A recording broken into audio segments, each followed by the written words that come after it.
Hi, das hier ist ein kurzes Tutorial dazu, wie du dein Heizelement mit dem Anschlusskabel verbindest.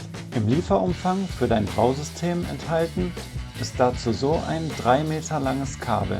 Auf der einen Seite bereits montiert ist ein C20 Kaltgerätestecker. Dieser wird später im Baucontroller unter Heat eingesteckt.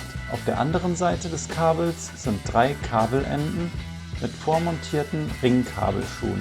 Ein blaues, ein braunes und ein gelb-grünes Kabel. Außerdem im Lieferumfang enthalten ist dieses Edelstahl-Heizelement. Dieses besteht aus dem Heizstab, der Tri-Clamp-Verbindung, der Edelstahlabdeckung und der Endkappe mit Kabelverschraubung. Außerdem dabei ist natürlich die passende Tri-Clamp-Schelle zur Verbindung mit dem Kessel. Diese brauchst du jetzt aber noch nicht und kommt daher erstmal zur Seite. Außerdem brauchst du zur Montage einen ganz normalen Kreuzschlitzschraubenzieher und idealerweise einen 7 mm Sechskantschlüssel oder Maulschlüssel. Wenn du alles zusammen hast, beginnst du am besten damit, die einzelnen Teile in der Reihenfolge abzuschrauben, in der sie nachher wieder zusammengebaut werden müssen, und legst die Teile dann in der richtigen Reihenfolge vor dich hin. Dann nimmst du dir das Kabelende mit den Ringösen und schiebst die einzelnen Komponenten rückwärts auf das Kabel. Also die Kabelverschraubung mit dem abgerundeten Ende zuerst, dann die Endkappe mit dem flachen Ende voran und dann die Edelstahlabdeckung. Diese Abdeckung hat eine Schraube, an der nachher der Schutzleiter verbunden wird. Diese ist nicht zentriert, achte deshalb jetzt darauf, dass der kürzere Abstand Richtung Kabelausgang zeigt, bzw. die Schraube nachher weiter vom Heizelement entfernt ist. Sobald das passiert ist, können diese Einzelteile erstmal aus dem Weg. Jetzt verbindest du die Kabel mit dem Heizelement. Dazu löst du mit dem Schraubenzieher die beiden Schrauben am oberen Ende des Heizstabs. An diesen beiden Kontaktpunkten werden dann das blaue und das braune Kabel mittels Schraube und Ringöse festgeschraubt, also die Phase und der Neutralleiter. Die Polung ist dabei egal, das Heizelement funktioniert in beide Richtungen gleich.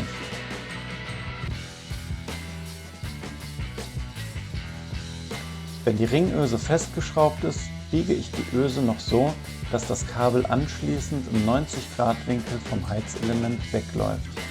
Die Ösen sollten später keinen Kontakt zur Abdeckhülse haben.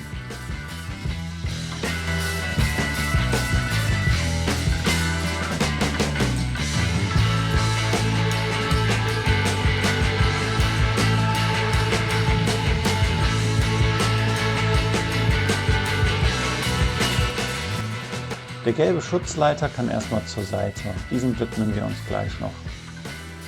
Jetzt löst du die Schraube für den Schutzleiter und legst die Schraube, Unterlegscheibe und Mutter weg.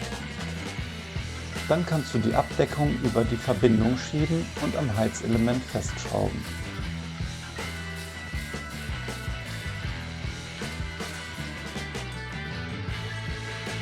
Jetzt kommt der wahrscheinlich schwierigste Teil. Den Schutzleiter schiebst du mit der Ringöse von innen auf die kleine Schraube.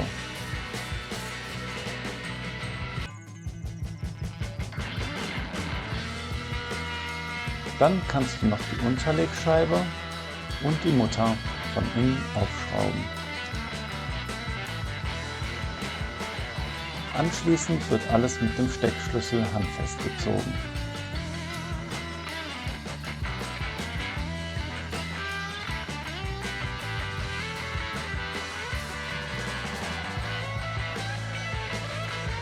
So sollte das Ganze dann von innen aussehen, wenn du alles richtig verbunden hast.